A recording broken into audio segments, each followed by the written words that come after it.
டேய் ஜீவா, உடனே எங்கேயாவது தப்பிச்சு போங்க. மினியுடைய அண்ணனுங்க வரானுங்க. அவனுங்க கையில நீ மாட்டினா உன்னை நார நாரா கிழிச்சிருவானுங்க. அவனுங்க இங்க வர்றதுக்குள்ள உடனே எங்கேயாவது தப்பிச்சு போங்க. டேய், 2 பேரும் உடனே புறப்படுங்க. நான் எதுக்குடா போனோம்? அவங்க வரட்டும், நான் பேசிக்கிறேன். வேண்டாம்டா, சொன்னா கேளு. உடனே இங்க இருந்து கிளம்புங்க.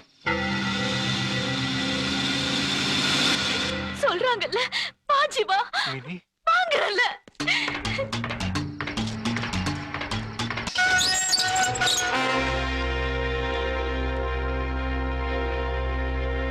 ஆம்பளை புள்ளைய பெத்து போட்டுட்டு ஊர்மையை விட்டுருக்கிற அப்பனையும் ஆத்தாளையும் பார்க்கலான்னு வந்திருக்க.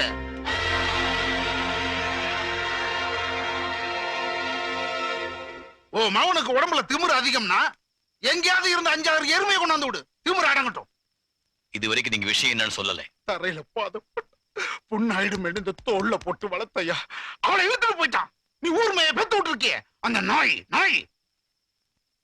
வேணாயா வேணா, அவன் எங்களுக்கு வேணாம். அவன் செத்து போயிட்டான் நாங்க நினைச்சுக்கிறோம்.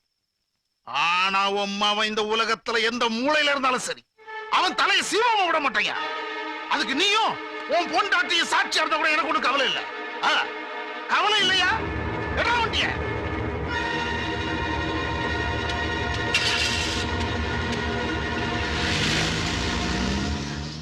என்னங்க இதெல்லாம்?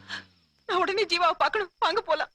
எதுக்கு சொல்லிட்டு போனது காட்டில 2 பேரும் சேர்ந்து ஓடி போயிட்டாங்களா? ஓடுகாலி நாய்களை எங்கிட்டு போய் தேடுவேன்? சுத்தி அலைஞ்சிட்டு வரட்டும், அப்புறமா பேசிக்கலாம். என்ன பேசுறீங்க? நீங்களே இப்படி சொன்னா எப்படி? அவங்க நம்ம பிள்ளை ஏதாவது செஞ்சுட்டாங்கன்னா அப்புறம் நம்ம கஷ்டப்பட்டு. இவன் சொன்ன மாதிரி உன் புள்ள செஞ்சிருந்தானா அவனை கொண்டு போடட்டும், அது ஒண்ணும் தப்பு இல்லை.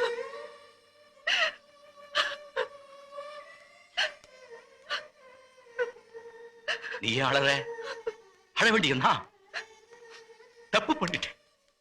அவனை பிள்ளையா நினைக்கல, ஃப்ரெண்டா நினைச்சு வளர்த்த. அதுக்கு சரியான தண்டனை கிடைச்சிருச்சு.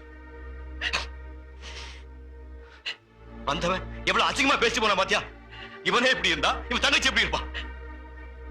என்னால நம்ப முடியலங்க, நம்ம ஜீவாவா இப்படி?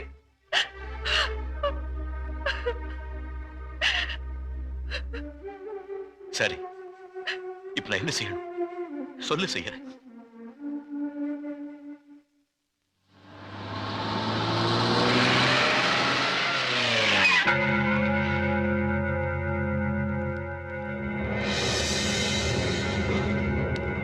எங்கடா அவ? சொல்லுங்கடா, அவ எங்க? அம்மா, தம்பி சொல்லும்போது கூட நான் நம்பல. அவ அவனோட ஓடுனதை நான் பார்த்தேன், என் கண்ணால பார்த்தேன்.